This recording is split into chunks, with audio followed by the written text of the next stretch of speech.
MLA కూడా రాలా? ఎవరు ఎమ్మెల్యే? ఎవరు?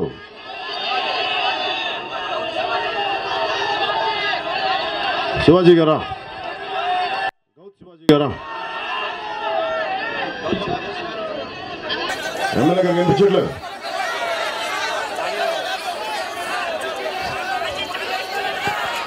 నేను ఒకటే చెప్తాను మీ అందరికీ, మీరు యూత్, మీకు పోరాటం చేసే ధైర్యం ఉండాలి. ఇంకా చెప్తాను. నీ పేరేంటి తల్లి? నీ పేరు నందిని. తల్లి నువ్వు కూర్చో. ఎందుకు మీరు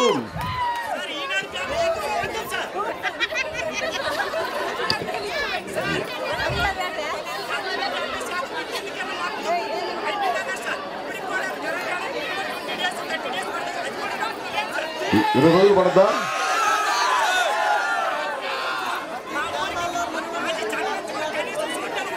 అలా కాదు. ఇప్పుడు ఉదాహరణ ఒక చెప్తా. ఇందాక ఎవరితో మాట్లాడుతున్నాం, పెద్దలతో మాట్లాడుతుంటే కరెంటు స్తంభాలు ఒక 5 మంది కలిపి ఒక స్తంభం వేస్తున్నారండి. పూర్తి ఒక రోజు పడుతుంది అంటే అలా వేస్తే 8 స్తంభాలు పడతాయి. నలుగురు కలిసి రోడ్డు మీద ఒక స్తంభం వేస్తా ఉన్నారు. మళ్ళీ ఏది స్తంభం పాతి పెట్టడానికి మళ్ళీ ఇప్పుడు లైన్ వేసేవాళ్ళు వాళ్ళు వేరు. 500 టీములు వచ్చినాయని చెప్తా ఉన్నారు. మొన్న కలెక్టర్ గారు మళ్ళీ నాకు తెలిసిన ఇన్ఫర్మేషన్ ఏంటంటే 500 టీమ్స్ ఎలక్ట్రికల్ మన కరెంట్ టీమ్స్ కావాలి, ఎలక్ట్రిసిటీ టీమ్స్. వాళ్ళు పంపించింది 100 టీంలే, 500 టీములు లేవు అక్కడ. 100 టీమ్నా? యూనిట్ 900 సారీ 500 కాదు 900 టీమ్స్ కావాలి మనకి 5 రోజుల్లోగా నిజంగా కరెంట్ రావాలంటే 900. అంటే ప్రభుత్వం దీనికి ఇప్పుడు తుఫాన్ వస్తూ ఉంది, ముందే రెడీ అవ్వాలి కదా. అలాగే మనకి వైజాగ్లో హుదూ తుఫాన్ వచ్చినప్పుడు మొత్తం సిటీ కదా అందరికి తెలిసిపోద్ది బయట అని చెప్పి. ఇక్కడైతే సిక్కులు కదా, మారుమూల ఉంటుంది, ఎవరికి తెలుస్తుంది? పోతే పని చేస్తే జామండి, మళ్ళీ ఎవరు పట్టించుకోవాలి. ఉద్దానంలో కిడ్నీ వ్యాధి ఉంది, ఎవరైనా పట్టించుకున్నాడో వచ్చి? మన జన సైనికులు పట్టించుకున్నారు. మన జన సైనికులు, మన యువత, మన కుర్రవాళ్ళు, మన వేడి రక్తం, మన ఉడుకు రక్తం, మన పోరాట రక్తం, వాళ్ళు వచ్చారు ముందుకి. వాళ్ళు వచ్చి అన్న చూడండి అప్పుడు నేను పట్టుకెళ్ళగలను. మీరు లేకపోతే నాకు అది ఎందుకని ఇట్లా మాట్లాడే వాళ్ళు ఎవరు లేరు ఈ రోజున. నిన్న ఎవరు చెప్తా ఉన్నారు, అమరావతి ఎవరు కడతా అంటే అగ్రిగోల్డ్ మొత్తం బేస్ చేసి కడుతున్నారు పెద్ద అని చెప్తా ఉన్నారు. అగ్రిగోల్డ్ డబ్బంతా పెట్టి మీరు అమరావతిలో కడుతున్నారు. నాకే మన వాళ్ళు ఆ ఇంటర్వ్యూ కూడా ఉంది, ఎప్పుడు రిలీజ్ చేస్తాను. అలాగే ఇది ఒక తుఫాన్ వస్తుంది అంటే హుదూద్ వస్తున్నప్పుడు అన్నీ రెడీ అయిపోయారు. నష్టం చాలా తక్కువ అయిపోయింది, కిటికీలకి మనకి చెక్కలు కొట్టించుకున్నారు. అలాంటిది ఏ హెడ్ దీనికి తిత్లీ అనే తుఫాను పేరు పెట్టగలిగినప్పుడు ఇక్కడ తీరాన్ని, ఇక్కడ మనకి ఎప్పుడైనా వర్షం వచ్చే ప్రాంతమే కదా, తుఫాన్ వచ్చే ప్రాంతమే కదా మన సిక్కోలు ప్రాంతం, మన తీర ప్రాంతం అంతా మరి జాగ్రత్తగా ఉండాలి కదా. నేను తుఫాన్ షెల్టర్ చూశాను. తుఫాన్ షెల్టర్కి వెళ్తే మొత్తం మట్టి కొట్టుకుపోయి కొన్ని సంవత్సరాల నుంచి వాడలాగా ఉంది అక్కడ పడిపోతే. ఇలా ఉంది తుఫాన్ సెంటర్స్. ఇలా ఏ మూలకెళ్ళినా ప్రభుత్వం రెడీగా లేదు. తుఫాన్ వస్తుంది అంటే ప్రతి మండలానికి మన గొడుగులు ప్రతి మండలానికి మన దెబ్బలు తింటాం అని చెప్పేసి ముందే డబ్బులు పంపించాలి, రేషన్ సరుకులు పంపించాలి, అలాగే లైట్లు పంపించాలి, క్యాండిల్స్. అంటే 3 రోజులు సరిపోద్ది. 3 రోజులు గవర్నమెంట్ ప్రిపేర్ అవ్వచ్చు. వాళ్ళు సరిగ్గా ప్రిపరేషన్ లేదు గవర్నమెంట్కి, దానివల్ల వచ్చిన సమస్యలు. ఇప్పుడు దాని గురించి మనం ఏం మాట్లాడలేదు, జరిగిపోయింది. ఇప్పుడు మనం ఏం అడుగుతున్నామంటే ఇది తిరిగి కోలుకోలేని నష్టం. ఈ కోలుకోలేని నష్టాలు మనం ఏం కోరుతున్నామంటే సంపూర్ణమైన మన మండలాలకి రుణమాఫీ చేయాలి. మిగతా జిల్లాలకు చేస్తారో లేదో మనకు అనవసరం, కానీ మన సిక్కోలు మన మండలాలకి సంపూర్ణంగా రుణమాఫీ చేయాలి. అలాగే 10 సంవత్సరాల వరకు మనకి ఆదుకునే ఒక సంవత్సరం వరకు నెలవారీ అడుగుతున్నారు కాదు, ప్రతి సంవత్సరానికి ఒకసారి 5 సంవత్సరాలు కాదు 10 సంవత్సరాల వరకు తిరిగి మనకి పంట బలంగా చేతికొచ్చే వరకు మన ఉద్దానానికి అండగా నిలబడాలి. నేను ఉద్దానం కిడ్నీ సమస్యను ఎలా బయటికి తీసుకొచ్చానో ఈ రోజున మన తిత్లీ ఉద్దానంలో దెబ్బలు తీస్తుంది. అలాంటి ఉద్దానానికి నేను తీసుకుంటాను, నేను బాధ్యత తీసుకుంటాను, నేను మాట్లాడతాను. మీకు నాకు తెలుసు నేను బాధ్యత తీసుకుంటానంటే మీరు నన్ను తిడతారని కూడా తెలుసు. సరిగ్గా ఏమో చిన్న అక్కడ కొబ్బరి చెట్టు ఆగిపోయిన మళ్ళీ తిడతారు, నాకు తెలుసు ఆ సంగతి. కానీ నేను తిట్టించుకుంటా మీ చేత. ఎందుకంటే మీరు నా ఇంట్లో వాళ్ళు, మీరు నన్ను కాకపోతే ఇంకేమని తిడతారు.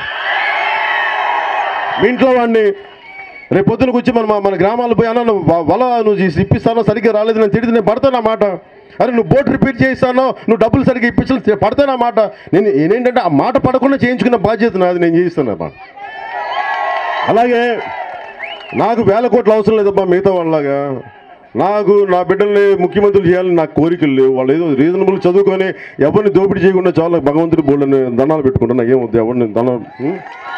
నా కోరికల్లా మన సిక్కోలు జిల్లాకి వెనుకబడ్డ ప్రాంతం కాదు, మనకు అభివృద్ధి పడ్డ ప్రాంతం అని అనిపించాలి. కిడ్నీ వ్యాధులు రాకూడదు. ఇలాంటి తుఫాన్లు భగవంతుడు మనకి ప్రకృతి వైపరీత్యాల దగ్గర ఉన్నాం కాబట్టి ఇలాంటి తుఫాన్లు వస్తే తట్టుకునే శక్తి ఉండే ఉద్యానం కింద కావాలి. అది నేను చేసి పెడతాను మీకు జనసేన పార్టీ నుంచి. అలాగే మనకి విపరీతమైన లాస్ట్ టైం నేను పోయినసారి వచ్చినప్పుడు ఇక్కడ మన కోకోనట్ బోర్డు ఉంటుంది. అది ఏంటంటే అది ఏం చేస్తుంటే కొబ్బరి పీచు ఉంటుంది, బోల్డెన్ పరిశ్రమలు రావచ్చు, బోల్డెన్ ఉపాధి అవకాశాలు కల్పించవచ్చు. ఎవరెవరో ఎక్కడెక్కడికో పోయి మన శ్రీకాకుళం వాళ్ళందరూ ఎటుపోతూ ఉన్నారు, ఇటు దుబాయో గల్ఫో పోతూ ఉన్నారు. గల్ఫ్ పోతే చాలామంది అటు మత్స్యకారులు అటు మనకి ఇటువైపు పోయేది. అసలు అందరూ ఇక్కడే ఉండాలి అంటే ముందు మనకి ఉపాధి అవకాశాలు కల్పించాలి. ఒక కోకోనట్ బోర్డు అంటే మనకి ఒక కొబ్బరి నుంచి ఎన్ని ముడి పదార్థాలు తీయచ్చు, ఆ ముడి పదార్థాల ద్వారా చాలా పరిశ్రమలు పెట్టచ్చు. పరిశ్రమలు పెడితే కొన్ని ఉద్యోగాలు వస్తాయి.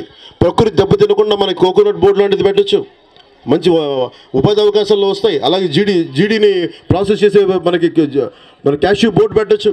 ఇవన్నీ నేను ఇప్పుడు నెక్స్ట్ వచ్చి మన మేనిఫెస్టోలో పెడతాం అనుకున్నాను. అందుకని మీకు ముందే చెప్తున్నాను. నేను ఇంకా మేనిఫెస్టో ఇంకా టైం ఉంది కదా మన దానికి చెప్పడానికి అని చెప్పి అందుకని ఉద్యానానికి నేను బాధ్యత తీసుకున్న మనకి క్యాష్యూ బోర్డు వచ్చేలాగా, తద్వారా దానివల్ల మనకు ఉపాధి అవకాశాలు పెరుగుతాయి. మన పిల్లలు బయటికి ఊళ్ళకి వెళ్ళక్కర్లేదు, ఇక్కడే ఉండేలాగా. అలాగే మనకి ఈ కోకోనట్ బోర్డు ఇవన్నీ ఇక్కడే ఉండేలాగా.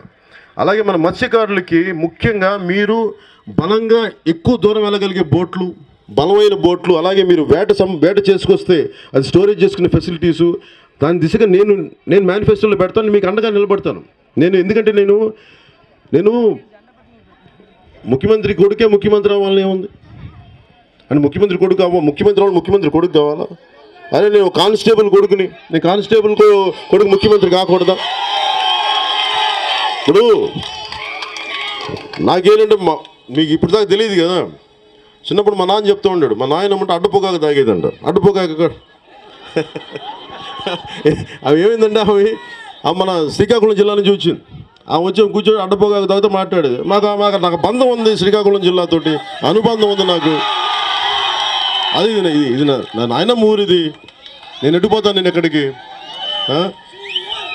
అది నాకేదో కూర్చోబెట్టి నాకేమొస్తాయి నాకు. అలాంటిది నాయనమ్మ ఉన్నా లేకపోయినా ఇలాగ ఉండే ఉండదు, అది వేరే సంగతి. అది ఇంకా బంధం ఎక్కువైంది అంతే, అంతమించి ఇంకేలే. కామెంట్ చేయండి. ఎప్పటికప్పుడు మా వీడియోస్ చూడాలంటే సబ్స్క్రైబ్ చేసుకోండి.